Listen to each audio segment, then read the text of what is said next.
샬롬! 사랑하는 여러분, 안녕하세요. 원희재 강도사입니다. 많이 보고 싶고 5주, 6주 동안에 많이 못 봐서 참 아쉽다라는 생각을 하게 됩니다. 우리가 5주 동안 예배 드리면서 예배의 태도와 예배의 자세가 어떻게 변화됐는지 잘 모르겠습니다. 더 높아졌을 수도 있고요. 더 어쩌면 더 느슨해졌을지도 모른다라는 생각도 합니다. 그래서 여러분들께 몇 가지 안내를 먼저 하고 예배를 함께 드릴까 합니다. 혹시나 지금 누워서 이 핸드폰을 보고 있다 라고 하는 사람이 있으면 지금 즉시 일어나면 좋겠고요. 혹시나 지금 복장이 단정하지 않다면 단정하게 해주시기를 바랍니다. 혹시나 마음이 단정되지 않고 예배를 드리기에 적합한 마음이 되지 않았다면 여러분 지금 잘 추스려서 예배에 임할 수 있으면 좋겠습니다. 여러분, 예배는 예배다워야 합니다. 왜냐하면 하나님께 드리는 것이기 때문입니다. 나의 최상의 것을 준비해서 드리는 것, 그것이 예배입니다. 그래서 이 영상 예배를 통해서 예배의 자세와 태도에 대해서 다시 한번 기억하고 예배에 임할 수 있는 여러분 되기를 그리스도의 이름으로 축복합니다. 오늘 본문 말씀입니다. 요한복음 21장 15절 말씀 한 목소리로 한번 읽어보도록 하겠습니다. 그들이 조반을 먹은 후에 예수께서 시몬 베드로에게 이르시되 요한의 아들 시몬아, 내가 이 사람들보다 나를 더 사랑하느냐 하시니 주님 그러하나이다.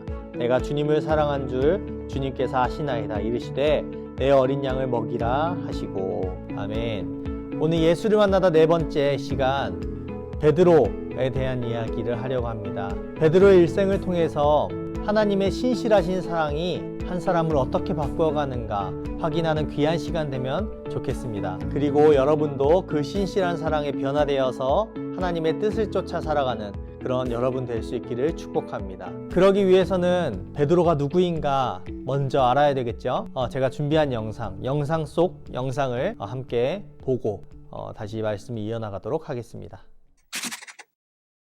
베드로는 12제자 중 성경에 가장 많이 등장하며 예수님과 항상 가까이에 있었던 인물입니다. 본명은 시몬이지만 예수님이 베드로라는 이름을 지어주시죠. 베드로는 반석이라는 뜻입니다. 베드로는 갈릴리 호수에서 물고기를 잡다가 예수님이 제자로 부르시자 그물을 버려두고 동생 안드레와 같이 예수님을 따랐습니다. 베드로는 예수님을 따르며 여러 가지 기적들을 보았습니다. 많은 사람들의 병을 고치시는 것을 곁에서 보았고 오병이어의 기적을 보았으며 예수님과 함께 무리를 걸었습니다. 그 밖에도 예수님과 함께하며 많은 기적을 경험한 베드로는 예수님이 유대인들을 로마의 통치로부터 구해주고 왕이 되실 거라 생각합니다. 그리고 나면 본인은 왕의 측근으로서 많은 혜택을 받을 것이라 기대했죠. 하지만 예수님은 당신께서 붙잡혀 돌아가실 것이라고 제자들에게 말씀합니다.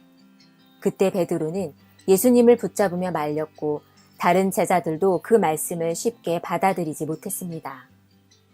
예수님은 결국 예루살렘에서 체포되셨고 십자가 사형 선고를 받게 됩니다. 그런 예수님을 먼 발치에서 바라보던 베드로는 주변 사람들이 자기를 알아보자 두려운 나머지 난 예수와 상관없는 사람이라며 거짓말을 합니다. 그 후 닭이 꼭 끼요 하고 울었고 베드로는 예수님께서 닭이 울기 전에 네가 나를 모른다 할 것이다 하셨던 것을 기억하고 통곡하였습니다. 예수님께서 돌아가시고 베드로는 무너진 마음으로 갈릴리 호수로 돌아가 물고기를 잡고 있었습니다. 그때 부활한 예수님이 찾아오셨고 베드로에게 다음과 같이 물으셨습니다. 시몬아, 네가 나를 사랑하느냐? 네 주님, 내가 주님을 사랑하는 줄 주님이 아십니다. 내 양떼를 치라. 예수님은 승천하셨고 베드로는 남은 일생을 사도로 헌신합니다. 베드로는 어느 날 환상을 보고 이방인 백부장 고넬료를 전도하게 됩니다. 그리고는 이방인을 금기시하는 초대교회에서 이방인 전도가 하나님의 뜻임을 밝힙니다. 이로써 교회는 이방 전도를 공식적으로 시작하게 됩니다. 야고보, 요한 사도와 함께 예루살렘 교회를 이끌며 가이사랴, 사마리아, 안디옥 등을 다니며 말씀을 전했고 후일엔 로마에 가서 교회를 이끌었습니다. 그곳에서 로마의 박해로 힘들어하는 성도들에게 격려의 서신을 보내는데 그것이 베드로 전후서입니다. 그리고는 로마에서 체포되어 순교합니다. 실수도 많고 부족했던 베드로는 주님께 책망도 받고 주님을 부인하기도 했지만 특유의 열정으로 사도로서의 사명을 다하며 후대에도 존경받는 교회의 초석이 되었습니다. 오늘 예배를 통해 두 가지 기억할 수 있기를 바랍니다. 첫째, 베드로는 결국에는 변화되었습니다. 여러분, 엄마가 여러분에게 그렇게 말씀하시죠? 방 좀 치워라, 이렇게 말씀하실 겁니다. 여러분, 근데 우리는 어디서 갈등합니까? 분명히 치웠는데 엄마가 들어오면 치워야 할 곳이 꼭 보인다는 점입니다. 여러분 공감하시죠? 여러분 어머니의 입장에서 사랑을 할 때 가장 어려운 점은 이것만은 변화되기를 바란다. 그래서 상대방이 변화되기를 바라면서 사랑해주고 많은 노력을 쏟지만 잘 변하지 않는다라는 것입니다. 여러분 베드로도 예수님의 사랑을 많이 받았습니다. 그런데 베드로는 사랑을 받았다고 단순간에 변하지 않았습니다. 열정이 받았던 그가 예수님께 칭찬도 받았고요.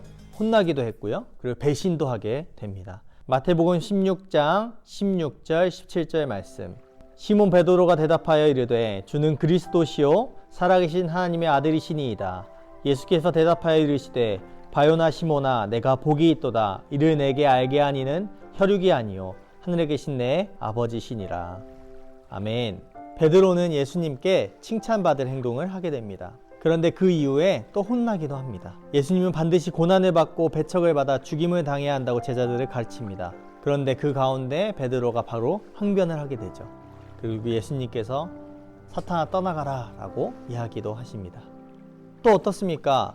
자신의 이익만을 취하는 베드로의 모습도 있습니다. 부자 청년과의 대화 후에 베드로가 하나님 나라에 대해서 가르치는 예수님께 말합니다. 보십시오 주님, 우리가 모든 것을 버려두고 따랐는데 우리는 뭘 얻겠습니까? 계산하는 사람, 이익이 필요한 사람. 우리의 사랑이 얼마나 계산적이고 이기적이고 폭력적인지 모릅니다. 여러분 그리스도인은 계산적인 사랑을 하는 사람들이 아닙니다.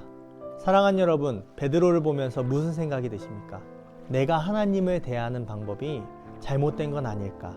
여러분, 전 여러분의 마음속에 하나님께 무엇을 기대하는지 확인만 할 수 있다면 여러분 그 확인하는 그 사랑이 우리를 불순종에서 순종의 자리로, 섬김의 자리로 인도합니다. 여러분의 이번 한 주가 하나님의 사랑을 기대하며 확인할 수 있는 그런 한 주 될 수 있기를 바랍니다. 둘째, 베드로는 예수님의 신실하신 사랑으로 변화되었습니다. 복음이 진짜 위대한 이유는 우리의 얄팍하고 못난 사랑의 모든 것을 아시고도 사랑하시기로 결정하셨기 때문입니다. 여러분, 이 사랑을 고백한다는 거 있잖아요. 이것이 생각보다 꽤나 어려운 일입니다. 왜냐하면 우리는 사랑을 고백할 때 그 대상이 머릿속을 지배하지 않으면 절대로 사랑을 고백할 수 없기 때문입니다. 예수님을 진짜 사랑하는가? 여러분 사랑을 고백할 수 있으세요? 여러분 다 같이 한번 따라해 볼까요? 예수님, 주님을 내 생명보다 더 많이 사랑합니다. 오늘 본문에 예수님께서 베드로에게 물어보십니다. 내가 나를 사랑하느냐? 내 주님 당신만을 사랑합니다 라고 이야기하죠. 여러분 그 사랑을 깨닫고 감격해서 감사해서 살아가는 사람은 반드시 변합니다. 사랑하는 여러분, 그 사랑을 깨닫기 위해서 해야 할 일, 예수 그리스도를 마음속 깊숙이 묵상하고 생각하는 것입니다. 그리스도인의 중심에는 예수님이 있어야 하는 것입니다. 마음과 생각에 예수님은 늘 곱씹고 예수님을 가득 채워가는 여러분 될 수 있기를 그리스도의 이름으로 축복합니다. 말씀했습니다. 여러분 그 베드로가 남긴 서신 베드로후서에는 이런 구절이 있습니다. 베드로후서 1장 5절에서 8절 말씀. 그러므로 너희가 더욱 힘써 너희 믿음의 덕의 지식을, 지식의 절제를, 절제의 인내를, 인내의 경건을, 경건의 형제 우애를, 형제 우애의 사랑을 더하라. 이런 것이 너희에게 있어 흡족한즉 너희로 우리 주 예수 그리스도를 알기에 게으르지 않고 열매 없는 자가 되지 않게 하려니와. 아멘. 여러분 이것이 그리스도인이 가져야 되는 사명입니다. 읽었던 베드로후서를 요약하면 이렇게 됩니다. 믿음으로 지혜를 더해 사랑하라. 결국 예수님의 사랑에 베드로는 변화됩니다. 그리고 기독교 역사에 한 획을 긋는 그런 사도로서 쓰임받게 됩니다. 여러분 그리스도의 사랑이 변화를 일으킵니다. 그 사랑은 힘이 없고 어려움에 처하고 힘든 상황에 있는 나의 인생을 바꿀 충분하고 넉넉한 능력이 있습니다. 할렐루야! 그리스도의 사랑은 우리의 삶을 힘쓰게 하고 변하게 하고 만족하게 합니다. 여러분, 사랑받는 자처럼 살아갈 수 있기를 그리스도의 이름으로 축복합니다. 제가 기도하겠습니다. 하나님, 오늘 베드로를 통해서 하나님의 신실한 사랑을 엿보았습니다.